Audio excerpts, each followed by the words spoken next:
Welcome to IBP News. Today we have a very special guest, Captain Aditi Samant. She will be telling us, few technical things because recently there was a very major, shocking tragedy, the Boeing aircraft crash that was from Ahmedabad to London on 12th June 2025, and more than 2,265 people died, including few medical students. So Aditi, welcome to IBP News, and I'll be asking you a lot of questions, and that is for our viewers. They will be, they are very much eager to know about the very related things, technical things, very, psychological things about that plane crash. Now I'm going to tell you a few details about my guest, Captain Aditi Samant. She is a captain on Airbus 320, having flown as pilot in command with leading airlines in India. She is also a clinical psychologist, CRM and human factors trainer for airlines. She has been empaneled as human factors in aviation expert with AAIB. The full form is Aircraft Accident Investigation Board of India. Aditi, in India now the situation is very, very emotional after this incident. So my first question to you is, as a pilot, what is your initial reaction when you hear of a tragedy like this? So Subrata, when I heard about this tragedy, I couldn't believe it. I was in such a shock that something like this could happen. A Boeing 787 on departure, and it just took off and then crashed immediately in those 32 seconds. It was something that was unbelievable. Even when I was watching the videos of it, it seemed like, oh my God, how is this possible? How is this happening? My heart went out to the passengers. My heart went out to the students of the medical hostel on which it landed. It's a double tragedy. It's not just the passengers and the crew, but also the students of the medical college who was there. And when most of us are sitting and thinking about the passengers and the crew and the collateral damage of the medical college, my mind as a pilot, as a captain on the Airbus 320, my mind is stuck in the cockpit. What those crew must have felt, what the captain must have felt, what they would have been struggling with, what the first officer must have tried to do, how they would have tried in those 32 seconds of just minuscule time, what they might have tried to do and how their last moments would have been. All of this jumbled visuals, thoughts, feelings, emotions, all of that just hit me in that moment. And honestly, it took me some time to recover from the shock, as it must have taken, and still people are recovering from the shock of it. Can we say that aviation is still one of the safest form of travel? Subrata, of course we can still say that. It's not that aviation is one of the safest forms of travel because there are no accidents, no incidents, but of course there will be. It is evolving technology, there is a human factor in it, but the amount of technological progress and the safety features that go into it make it one of the safest modes of travel. And of course I understand people must be anxious about it, people are questioning about it. There is a lot of mistrust, distrust that has come out of any accident. I mean, you look at any accident that happens, people will start wondering, is this still safe? But let me assure you, this is still safe, because the amount of scientific and technological safeguards that are built into the system, the training that pilots and crews go through. We spend so much time in the simulator every year, twice a year, dealing with emergencies and practicing all. We have so many checks throughout the year. So at every step, then the aircraft itself, at pretty much every step, there is a lot of inspection that goes on. And yes, sometimes things do slip, sometimes things do go wrong, but it is still remaining the most safe mode of travel, because we follow SOPs. we do trainings, we have checks and balances. There is so much of surveillance on this field. So of course, every system, if you say every system has backup, all these modern aircraft now, of course earlier there were a lot more hull losses, a lot more accidents. Now the number of accidents has reduced considerably because of the, every system has backups and redundancies. So if one system fails, okay, there is something else, okay, there is something else. So there's always there is always a redundancy. And yes, despite that, unfortunately these accidents do occur, but they are rare and they are far between. Now I want to also say something that,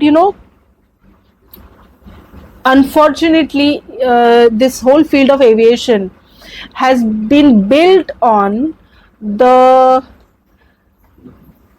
the debris and the graves of people who've lost their lives, the debris of the hull losses, the aircraft losses. But with every accident, with every incident, we have, as an aviation community, as a scientific community, worked on, with every investigation, we have worked on finding what is the problem and creating newer SOPs, newer procedures, newer redundancies, newer safer checks to make sure that the same mistake doesn't happen again. So yes, aviation still remains the safest mode because we are a learning, growing, evolving system of travel. Captain Aditi, what are the pilot community feeling in moments like this? So, it's a beautiful question that you asked, because people don't generally ask about pilots as a community and what they feel about it. The focus is more on what passengers are feeling and what their families are feeling, and all of these are very valid and very real. But I do want to talk a little bit about the pilot community and how we feel, because we all carry a sense of responsibility. When we are in the aircraft, when I am in uniform, when I am in the cockpit, it is my responsibility. The entire aircraft is my responsibility. The passengers are my responsibility. So when something like this happens with a colleague of ours, we all feel that shared sense of grief, that shared sense of sorrow, that shared sense of responsibility. And there is, there's a sense of aviation is a small community, it's not very big, so we have a sense of brotherhood and sisterhood. And we may not directly know each other. Like, I did not personally know the crew of this unfortunate aircraft, but I do feel I'm able to feel their pain and what they might have gone through. We feel the those moments, because each of us, when we put ourselves in the cockpit, every day, every flight, every takeoff, every landing, we are all the time thinking, okay, what if something goes wrong, what are we going to do? If something goes wrong, what are we going to do? If something goes wrong, what are we going to do? That constant, so all of us feel it. There is, the level of empathy that would be there in this community, I don't know if it would be there in many other communities, because we have this shared sense of being in the cockpit. Now there's also a sense of reflection. When something like this happened, we all do think, okay, what would have gone wrong? What would I have done in this situation? What were the procedures that probably could have been missed? Where could that chain of errors have had its weak link? And when you think about yourself and your aircraft, then you are doubly conscious, you're double checking, you're triple checking, okay, that something like this should not happen with me. So there is also a sense of a growth and improvement. Okay, what do I do? Okay, how can I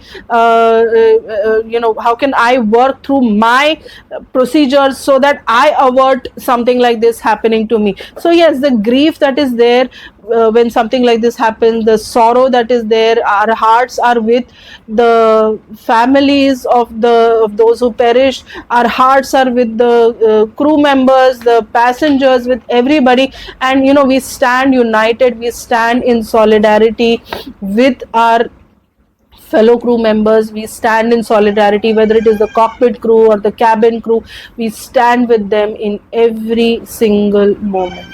Captain Aditi, I have one very, very interesting question in my mind. Just I'm asking you, why the plane crash feels so dramatic to the general public, even they are not in it? So, Subrata, this is actually a very pertinent question because all of us who have been watching the news, have been watching the videos, have been watching, reading about it, we are all affected by it, and a plane crash actually feels like a much bigger thing because aviation itself is a very unique achievement for humankind, and in that there is so much of glamour and so much of attraction attached to it. Now in that kind of a field, when a tragedy occurs, it is not it is not a casualty of one or two people, it's always a mass casualty unless it's a small single seater aircraft, but even that feels horrible. And in this, just the scale of the tragedy, the number of people, the aircraft growing, just going up in flames, the explosion, the all of it, the visuals of it are extremely traumatic. That is one reason. The other is that all of us travel, all those of us who travel, we wonder, oh my god, am I going to be safe?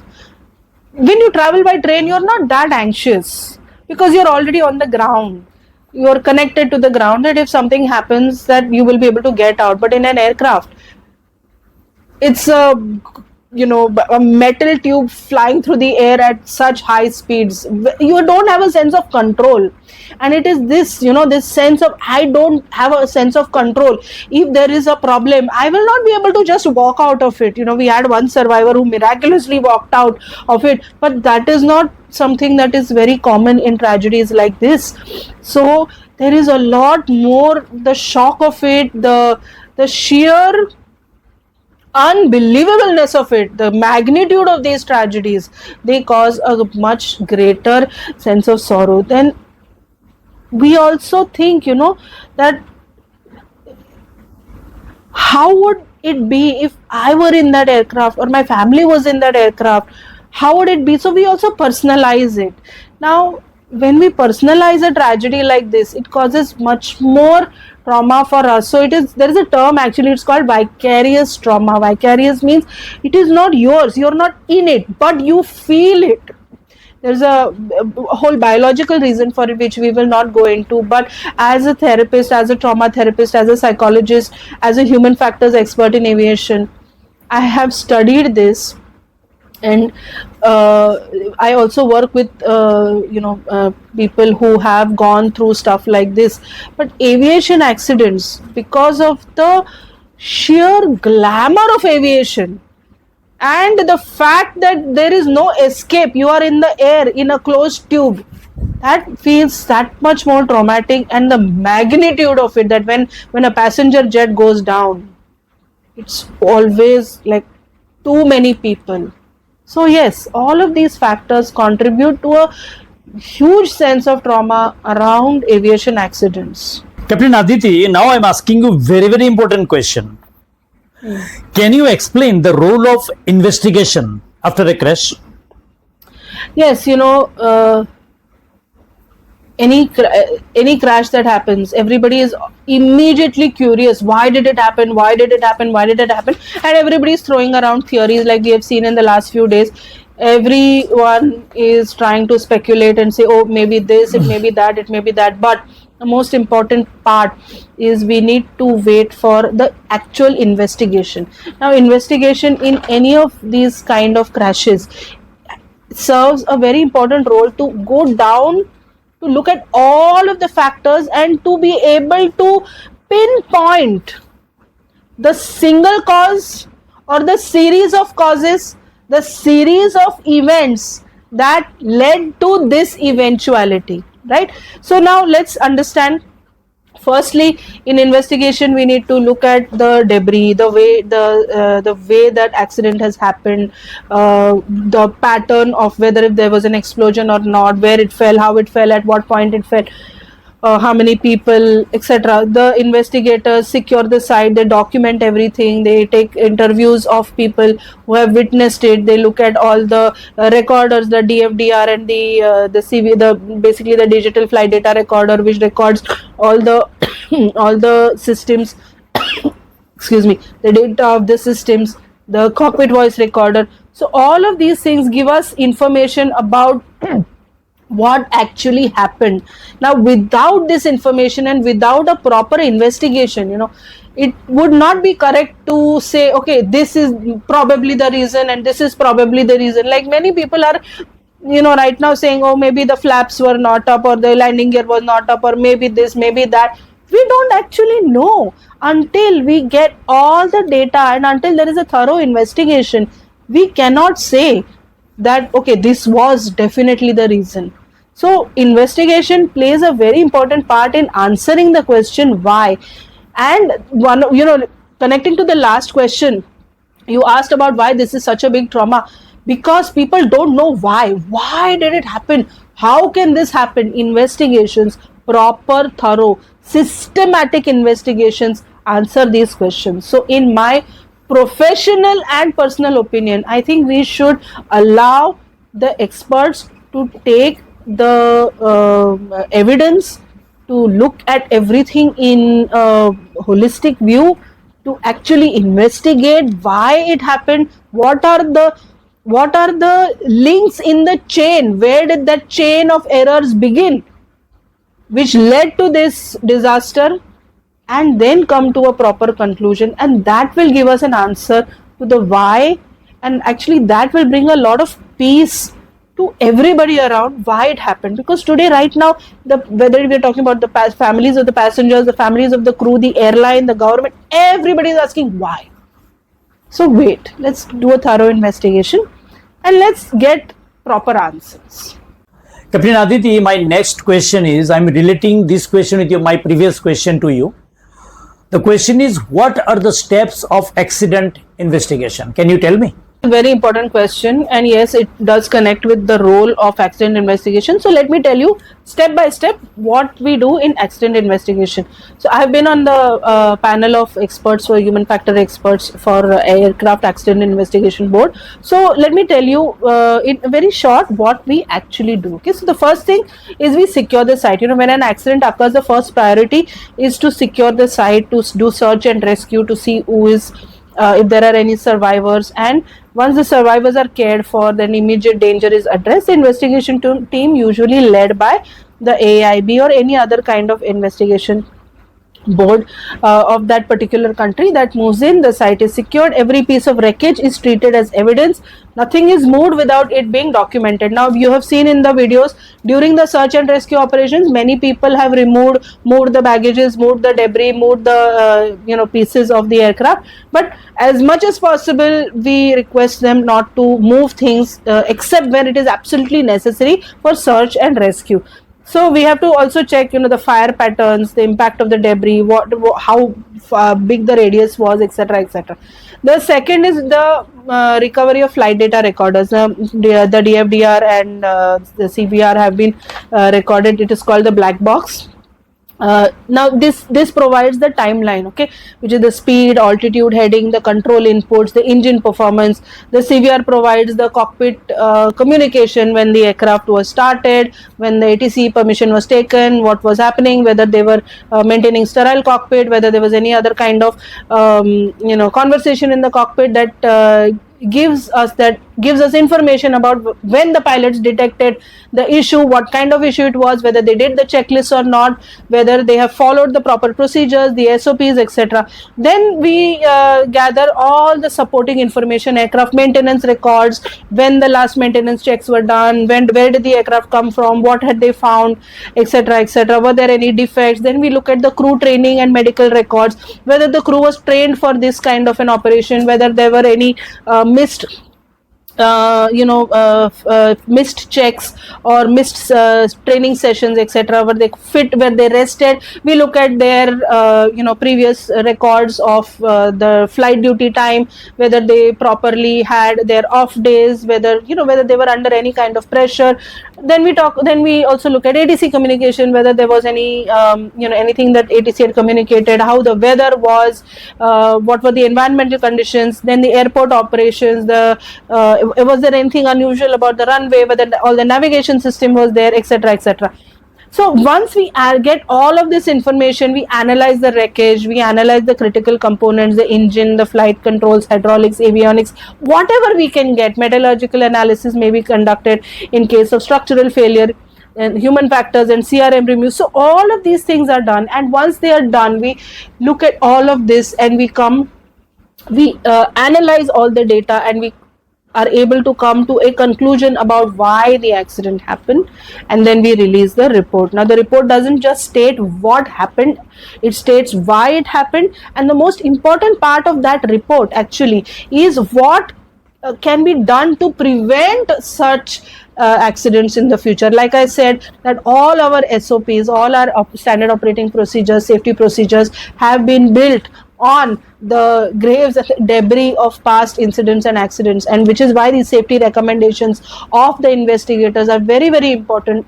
What we can do to prevent recurrence of such events, and then the findings are shared globally, so that even if the accident has happened in India, the safety recommendation or the outcome of this will not be limited only for Indian aviation, but it will be transmitted globally. That is how, because aviation is a global field. We can't just say that, okay, accident happened in the US, so it applies only to the US. No, it applies because those aircraft are flying everywhere in the world.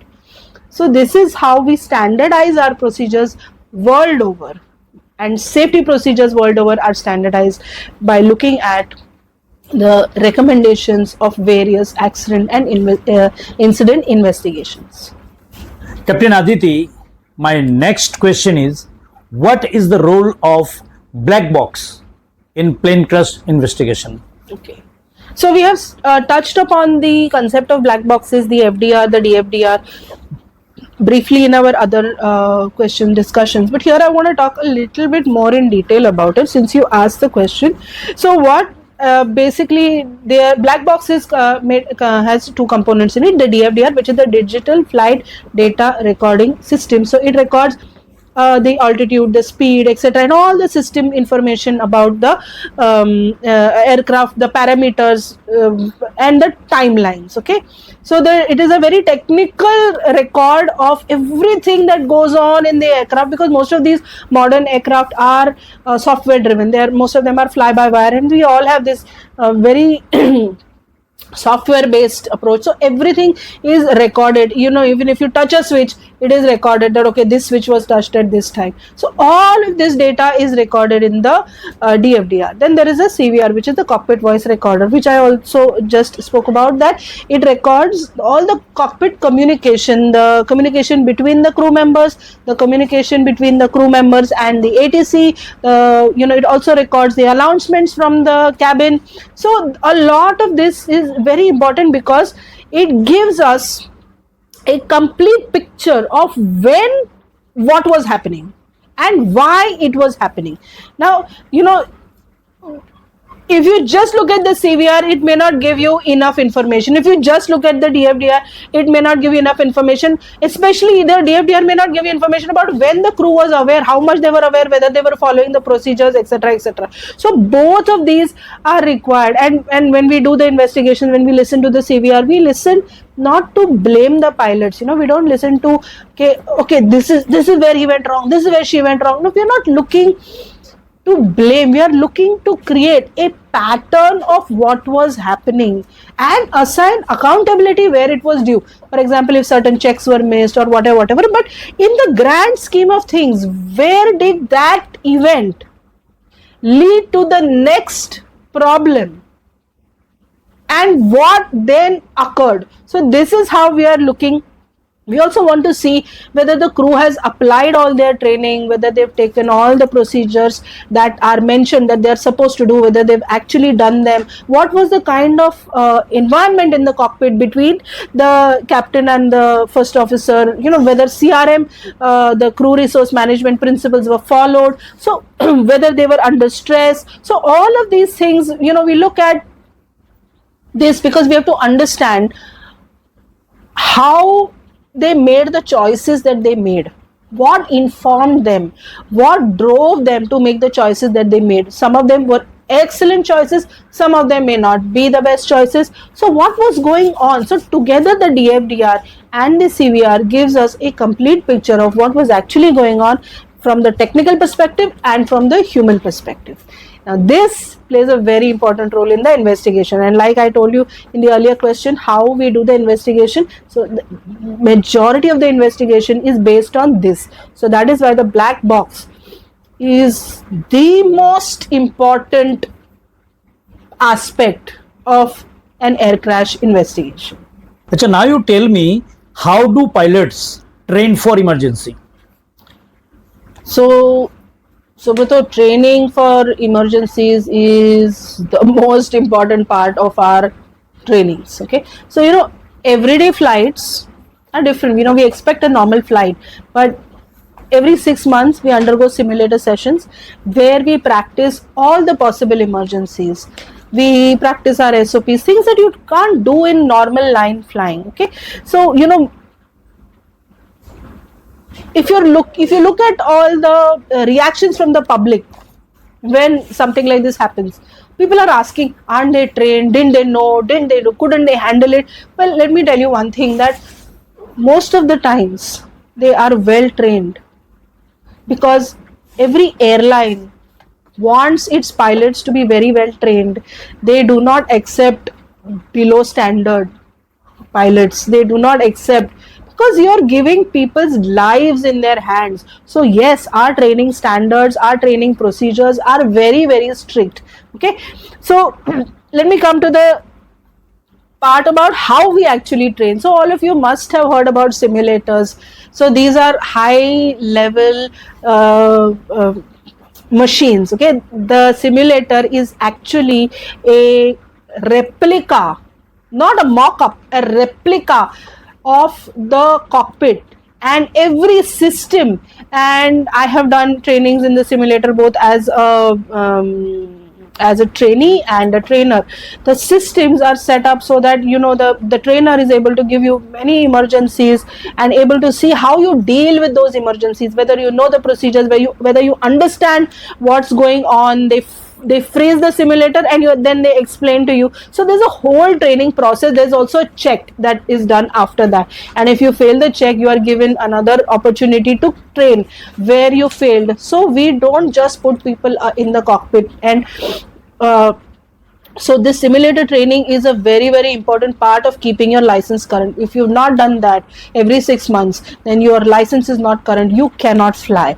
The next thing I want to talk about in the training is, one thing is they're looking at your technical ability, your ability to fly, your ability to handle the aircraft in in a difficult situation. We do weather training, we do dual engine failure, single engine failure, hydraulic failures, electrical failures, all the possible things that can possibly go wrong. We train on those. So we also look at, in an emergency, whether you are able to coordinate with your first officer or with your captain, whether you are able to coordinate with ATC, whether you are able to use all the resources that are available to you at that time, whether you give the right call outs. Like this captain, we heard on the CVR that he was giving, we heard with the ATC that he gave a mayday call, right? So mayday call is very, very important. Now when you give a mayday call, you're also taught that, okay, what situations you give a mayday call and what situations you give a pan call. So yes, the training is very, very rigorous,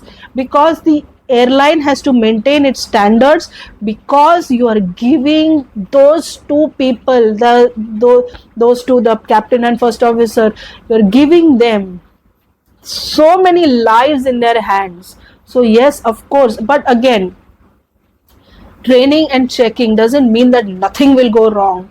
We have to understand that it is true or is human. And while that is often unpardonable, we feel that, oh my god, it is unpardonable, but it is a fact of life that despite the best trainings, at times as a human being, the shock of what something going wrong in the aircraft can cause you to make errors and can cause you to make a situation worse. So we do our best to train pilots for that, which is why aviation is one of the safest modes of travel. Captain Aditi, you have given us a lot of information. My next question is, what are the some of the standard safety system in modern aircraft? So yes, this is a very important thing to understand, because while we're talking about crashes, we're talking about trainings. I want our flying public, our passengers, who are our paymasters, we fly at the pleasure of and because of our passengers.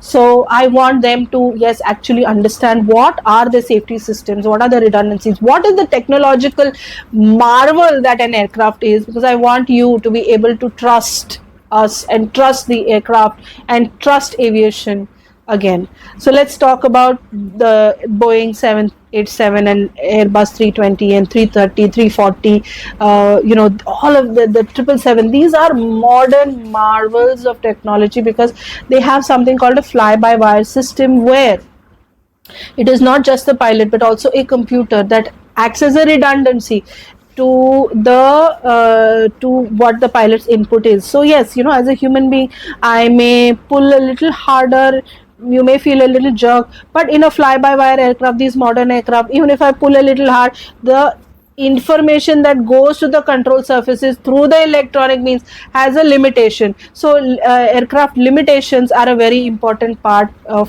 the new safety system, okay, which gives passengers a much more comfortable ride. Okay, so then let's go to individual systems. Okay, so hydraulics, most large commercial aircraft have at least 2 or 3 independent hydraulic systems, so that if one system fails, there is another system that takes over. If the second system fails, there's a third system that that tries to coordinate all of it. Yes, and the aircraft will be compromised, but at least it is flyable.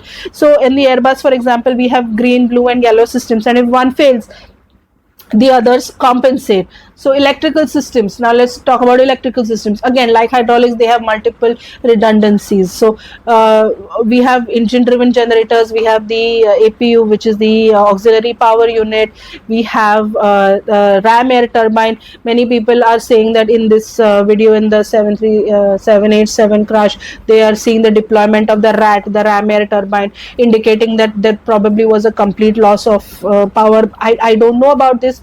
I could not really make out because the image is grainy, so I don't think it would be fair to say that. But RAT is another system, electrical system that comes on. Then like I explained, the fly-by-wire controls. Fly-by-wire basically is for the controls. So the controls are fully under electronic and computerized control, and there are limits. The aircraft also has limits, like you cannot pull up beyond a certain limit, you cannot push the nose down beyond a certain.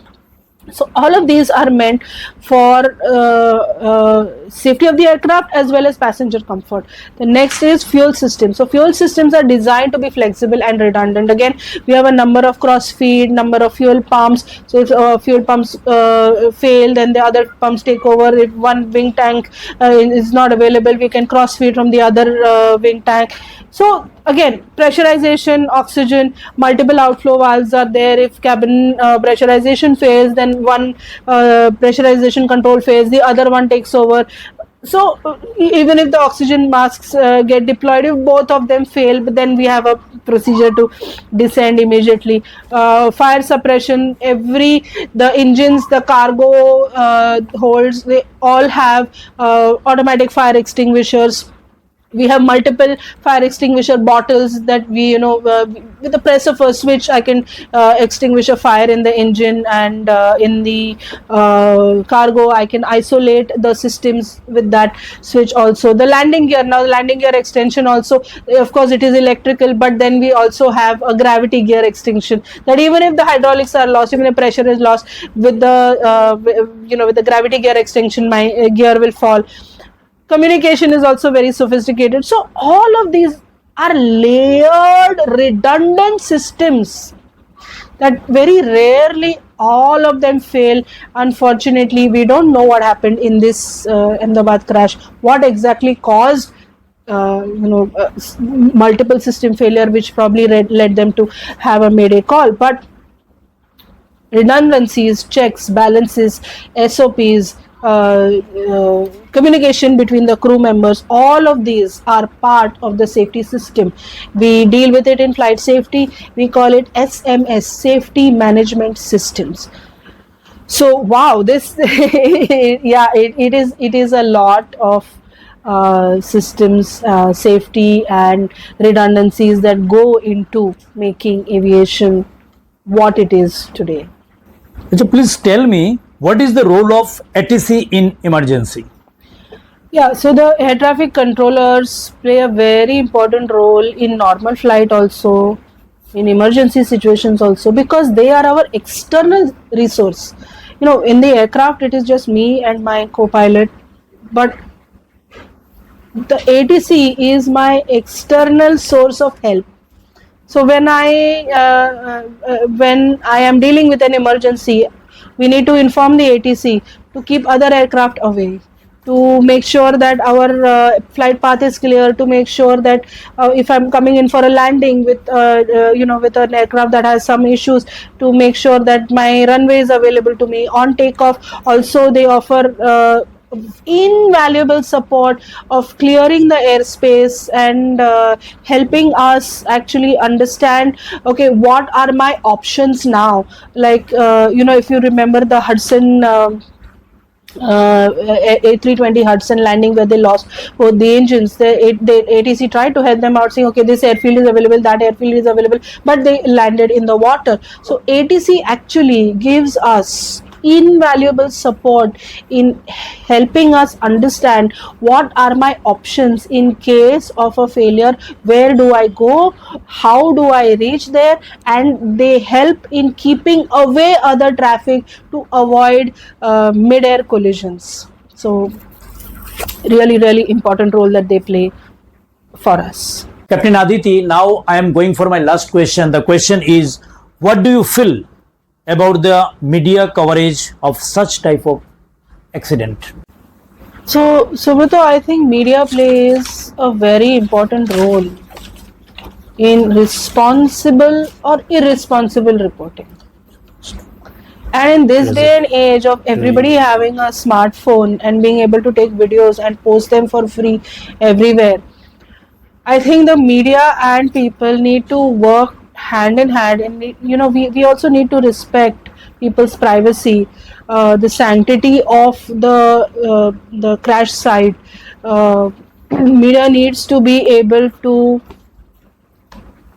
responsibly talk about what happened, rather than raising, sensationalizing things and creating speculative theories and pointing fingers and making it about whose fault it is. While the human aspect of it is very well covered by them, the stories of the families, it really, I mean, we don't know any of the families, but because of the way the media has covered them, we got to know their stories, their pain. All of that is amazing, but responsible media needs to understand that investigation is to be done by the experts. It is not trial by media. We cannot make it into a circus free for all, where everybody and his uncle is spouting theories about, oh, this happened and that happened and this is why it happened. No, even in this day and age of social media and ability to put videos out like what we are doing, my sincere request to content creators, to media houses, to news channels is to respect the sanctity of the process of investigation, which will give us correct answers about why things happened. We try to get ahead of ourselves. We try to jump the gun because we want to know why. Everybody is desperate and impatient. But in this kind of a situation, the desperation and impatience could lead to some really unfortunate consequences that we don't want. Okay. Yes, we want to know who is responsible for it. We want to hold the people who are accountable. We want to hold them accountable for it. We want to be able to say, okay, is it the manufacturer's problem? Is it a manufacturing defect? Is it a software glitch? Is it bird hit, an environmental thing? Is it a maintenance problem? Is it a pilot error? Yeah, but people like to take this stand, and people like to say, oh, blame the pilot, oh, blame the maintenance, oh, blame the manufacturer. We need to become more responsible and more mature when we handle tragedies like this, and not act like judge and jury and declare things beforehand. So my take on it is, yes, be careful what you say. Do not be speculative. Do not create rumors. Do not light a fire where there has already been an explosion. And these things also play with the emotions of the family of the survivors. They play with the emotions of the crew who lost their lives. We are not here to make them feel those extremes. They're already going through grief, then they latch on to something which is very human. So let's not do that. Let's be more responsible. I, for one, would really like for us to wait. Like throughout this interview, I've kept saying that we need to wait for the investigation. We need to proper procedures need to be followed. I am not at this point saying one thing about why this would have happened. I don't want to, because it's not ethical for me as a pilot who is not there in the cockpit to say, okay, this is why it could have happened, that is why it could have happened, that, yeah, there could be any number of theories, there could be any number of reasons. But to say that, okay, as judge and jury, this is why it happened, this is why, it's wrong. So, please be responsible with media reporting, with content creation, and with expert opinions. Captain Aditi, thank you very much.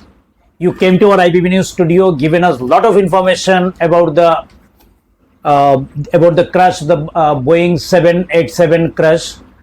And there's a technical information given to us, because we don't know much about the technical things of the aircraft. So thank you very much. You came here and educated our viewers about a lot of things. Thank you so much, Subrata, and thank you so much, IBP, for having me here.